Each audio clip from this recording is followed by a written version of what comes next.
ரொம்ப மதிக்கத்தக்க உள்ளவா. ஆனா அவ்வளவு பேர் எவ்வளவு அசிங்கப்படுத்தினாங்க தெரியுமா?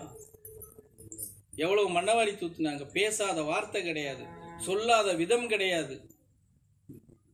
எப்படி அவ்வளவு அசிங்கப்படுத்தினாங்க. துணிமணியை உறிஞ்சுதான் தெருவில் உடலை, மித்தது எல்லாம் பண்ணிட்டாங்க. 6 வருஷம் அவ்வளவு கொடூரமா கஷ்டப்பட்டாங்க. அழுவாங்க, முறையிடுவாங்க. நான் சிவனை நேசிக்கிறது 16 வயசுல இருந்து நான் நேசிக்கிறேன், எனக்கு இவ்வளவு துயரம் துன்பமா அப்படின்னு எல்லாம் அழுவாங்க. அழு, எவ்வளவு அழுகணுமோ அழுதுரு அப்படின்னு சொல்லு. பல முறை நான் பயிற்சியில நெருக்கடி கொடுத்து, அந்த நெருக்கடி ஒரு பக்கம் ஊர்ல வாழக்கூடிய நெருக்கடி, வர்ற பள்ளியில நெருக்கடி, சொந்த வந்த நெருக்கடி, அவதூறான பேர்கள், கெட்ட ஒரு இது. புரிஞ்சதா? இவ இப்படியே போறா சாமியார் பின்னாடி. ஒரு நாளைக்கு மாந்தோப்புல வெட்டி பீஸ் பீஸா வெட்டி போட போறாங்கன்னு சொல்லி அவ பசங்கள்ட்ட எல்லாம் பிரச்சாரம், உங்க அம்மாவை நிறுத்தி வச்சுக்கோ இல்லைன்னா வெட்டி போட்டுருவாங்க அப்படின்னு சொல்லி. இவ்வளவு இன்னலுக்குள்ள நான் கொடுக்குற நெருக்கடி பயிற்சியில எல்லாத்துக்கும் தாக்கு பிடிச்சிச்சு. தாக்கு பிடிச்சி நின்று 48% சித்தாந்தத்தை கத்துக்கிட்டு நிலை நின்னதுனால 6 வருஷம் முடிஞ்ச உடனே 6வது வருஷம் கடைசியிலே அவங்களுக்கு அந்த நன்மை வெளிப்பட்டுச்சு. அது வரைக்கும் அவங்க கஷ்டப்படத்தான் செஞ்சாங்க, எந்த நன்மையும் பெறல. இம்சப்பட்டாங்க, அசிங்கப்பட்டாங்க, வேதனைப்பட்டாங்க. 3 வயசுல இருந்து 18 வயசு 16 வயசு வரைக்கும் வளர்த்து ஆளாக்குன அவங்க சித்த அப்பாவை நீ இப்படி சாமியார் கூட தேவடியா மாதிரி சுத்திக்கிட்டு தெரியறியாமலாம் பேசி அசிங்கப்படுத்தினாங்க. அதுவும் தாங்கினாங்க. தாங்கி அத்தனை கஷ்டத்துல நின்னதுனால அன்னைக்கு எந்த ஊரு எந்த மக்கள் எல்லாரும் மண்ணவாரி தூத்துனாங்களோ, தெருவில் வரும்போது தூ அப்படின்னு துப்பிட்டு கதவடைச்சாங்களோ, இன்னைக்கு அவ்வளவு பேரும் கையெடுத்து வணங்குறாங்க. எப்படி கையெடுத்து வணங்குறாங்க? என்னதாயி உன்னை பார்க்கவே முடியல, வீட்டுக்குள்ளே இருந்துக்கிறியே, மகராஜ் ஒரு நாளைக்கு இப்படி தெருவில் வந்து முகத்தை காமிச்சிட்டு போயேன். இன்னைக்கு எப்படி வந்துச்சு?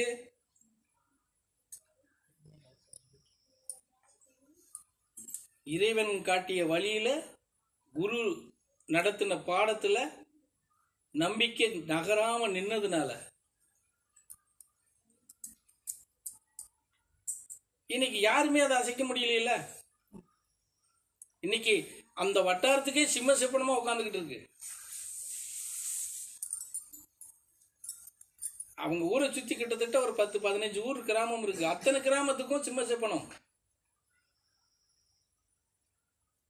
சோபாதாயா சோபாதாயா, ஐயோ அந்த தாயை போய் ஒரு முறை பார்த்துட்டு வந்தா போதும், பார்த்துட்டு வந்தா போதும். டெய்லி இப்பவும் 10 பேர் காலையில போய் அவங்க வீட்டுல நிக்கத்தான் செய்யறாங்க. சும்மா வந்துச்சா? சொல்லு பாப்போம். எவ்வளவு இழப்பீடை சந்திச்சிருக்கு, எவ்வளவு அசிங்கப்பட்டிருக்கு. புரிஞ்சதா? அவளுக்கும் சொன்னோம், பொறுமையாயிரு, உன் அழுகைக்கெல்லாம் ஒரு நாள் இழிவு இருக்கு. அன்னைக்கு நீ உயர்ந்து நிற்ப, அந்த உயரத்தை பார்க்கறதுக்கு யாராலையும் தாங்க முடியாது, அப்படி நிப்பேன்னு சொன்னோம். இன்னைக்கு நிக்குது இல்ல? நீ பட்ட கஷ்டம், நீ இறைவன்கிட்ட சரணாகதி அடைஞ்சதுக்கு உன்னுடைய வாரிசு 7 தலைமுறை செல்வேந்திரா வாழ்வாங்கன்னு வாக்கு கொடுத்துருக்குறோம். இன்னைக்கு அவ வகுத்துல பிறந்த குழந்தைங்க இன்னைக்கு செல்வேந்திரா வாழ்றத பார்த்து மகிழுது இல்ல? சொல்லு பாப்பா. அந்த மகிழ்ச்சியில இந்த அம்மா இன்னைக்கு திகழுது இல்ல? அதுதாம்மா சிவ சித்தாந்தம், சித்தர்கள் வழிபாடு, அந்த நம்பிக்கை தாம்மா. அப்ப அது பலமுறை உங்களுக்கு நடத்தியிருக்கேன், பலமுறை காட்டி கொடுத்துருக்கேன். ஆனா உங்கள்கிட்டயும் அது வர மாட்டேங்குது. அந்த அளவுக்கு நீங்க இழக்க வேண்டாம்ப்பா. நம்பிக்கை வைக்கலாம்ல. நானும் சொல்லிட்டேன், அங்க நான் நடந்தது மாதிரி இங்க நடந்துக்கிறல. உங்களுக்கு தகுந்த மாதிரி நான் ரொம்ப சாதுவா தான் போய்கிட்டு இருக்கேன். புரிஞ்சதா? இல்ல நடைமுறையில இருக்கு இல்லையா? கஷ்டப்படாம நம்ம எதுவுமே எடுக்க முடியாது இல்லையா? சம்பாதிக்கணும்னா கூட ஒரு இடத்துல போய் வேலை பார்க்காம சம்பளம் கொடுத்துருவாங்களா? அவன் சொன்னதெல்லாம் கேட்டா தானே அவன் சம்பளம் கொடுப்பான், வேலையில வச்சுக்கிடுவான்.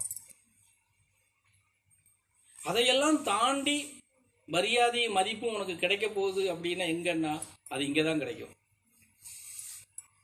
இங்கதான் கிடைக்கும். இதை விட ஒரு இடம் உங்களுக்கு கிடைச்சிடும் அப்படின்னு சொன்னா சொல்லுங்க, நான் கூட உங்க கூட வரேன். அந்த இடத்துல நம்ம கூட கொஞ்ச நாளைக்கு பயணம் பண்ணி பார்ப்போம்.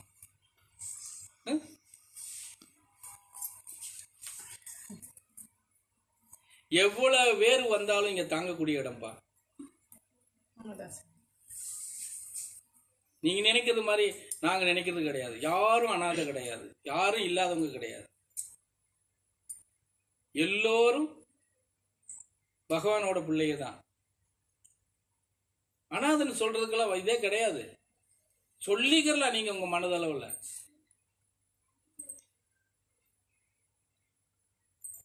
எல்லாருக்கும் இறைவன் பக்கபலமா தான் இருக்கிறான். அதை வழிகாட்டுறதுக்கு தான் எங்களை போல பரதேசிகளை நியமிக்கிறாங்க.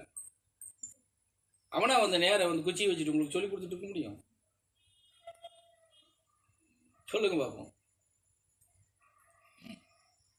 எவ்வளவு செமையினாலும் தாங்கக்கூடிய இடம்பா இது.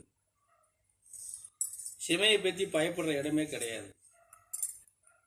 செமையை இறக்கக்கூடிய தகுதியும் தன் நிலையை வாட்டவும் நீ மாத்திக்கோ.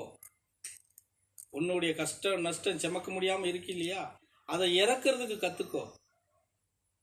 நீ வச்சுக்கிட்டே அல்லாடாத. உங்ககிட்ட இருக்கிறத நீ இறக்குனா தானே களை எடுக்கணும். இல்ல அதை எடுக்காம நாம வந்து நன்மைக்கு போயிருவோம் அப்படின்னு சொல்ல முடியாது. சும்மாவே பயணம் பண்ணிக்கிட்டே இருக்கேன்னு வச்சுக்கைய. இப்படி இப்போ வந்து பொண்ணு உங்களை நான் சொல்ல போனா நீங்க உண்மையான விசுவாசிகன்னு நான் சொல்லவே மாட்டேன். அனுதாவிக நீங்கெல்லாம். எப்படி? அனுதாவிகள். அவ்வளவுதான். ஒரு அனுதாபத்துல இங்க வந்து போய்கிட்டு இருக்கிறீங்க, அவ்வளவுதான். மார்க்க ரீதியாவோ சித்தாந்த ரீதியாவோ தீவிர விசுவாசிகள்னு கூட சொல்ல முடியாது. அனுதாவிலிருந்து நீ மாறணும்னா விசுவாசியா தான் வரணும். விசுவாசியிலிருந்து நீ தேர்ச்சி பெறணும்னா தேர்ச்சி பெற்றாதான் மார்க்க ரீதியா வரணும். மார்க்கத்தில் தேர்ச்சி பெற்றதுக்கு அப்புறம் தான் சித்தாந்தவாதியாக முடியும். சித்தாந்தவாதியில் நீ தேர்ச்சி பெற்றாதான் குருக்கு சிஷியனாக முடியும். நீ எப்ப குருக்கு சிஷியனாகிறியோ அன்னைக்கு உனக்கு எல்லா நன்மையும் கிடைக்கும். அது வரைக்கும் உயிரோட இருப்போமா? அதை பத்தி நீ கவலை. உயிரோட இருக்கணுங்கிறது கிடையாது. இதுக்கு அப்ப உயிரோட இருப்போமா அப்படின்னா அப்ப இதுக்கு என்ன அர்த்தம்? எந்த காலமும் நான் இதுக்குள்ள எல்லாம் வரமாட்டேன்னு அர்த்தம். இல்ல